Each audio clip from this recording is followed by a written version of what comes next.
The first time I became aware of ley lines was some work that was done in 1929 by Victor Turner, who was a scientific sort of man and interested in sciences.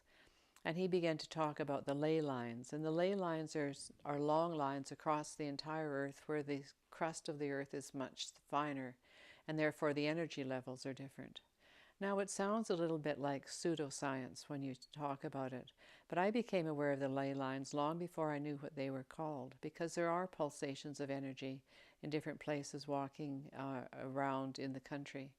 The place I first met that experience was in Australia, and I was in an Aboriginal sacred site, and the pulsations of energy were amazing. So the ley lines, I think, exist. They were used a lot as people became aware of where they were. They were used a lot for building cathedrals, for building special places, for building burial grounds. And today there's thought to be a ley line which goes north of the Camino, so that the Camino itself follows that energy level. So have a look in the websites and see what you can find out on the ley lines, and see if it makes a difference for you as well. Liminal spaces, on the other hand, are very ancient ideas. The Greeks were the first ones to talk about them. Liminal means threshold, so we use this a lot in English when we talk about you're on the threshold of a discovery or the threshold of leaving something. And it's that interesting spot in betwixt and between.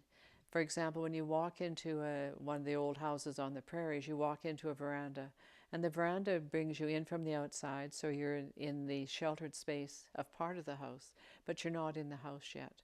So in that liminal space, the threshold, things momentarily are suspended. And if you look at old houses, you'll find they've got horseshoes hanging above the door, and that was to protect the person as they passed from one state of being to the other state of being. Even today, for example, the Catholic churches have the holy water font right at the doorway. So as you come in from the outer doors, but before you're in the sanctuary of the church, you are protected in this special spot. So liminal spaces are very interesting. The same is true when you think about the very beginning of the Camino. That first day is a liminal space. You've left your taken for granted world behind. You're not really a Camino person yet, but you're in the state of being, becoming one. So it's an important aspect to think about.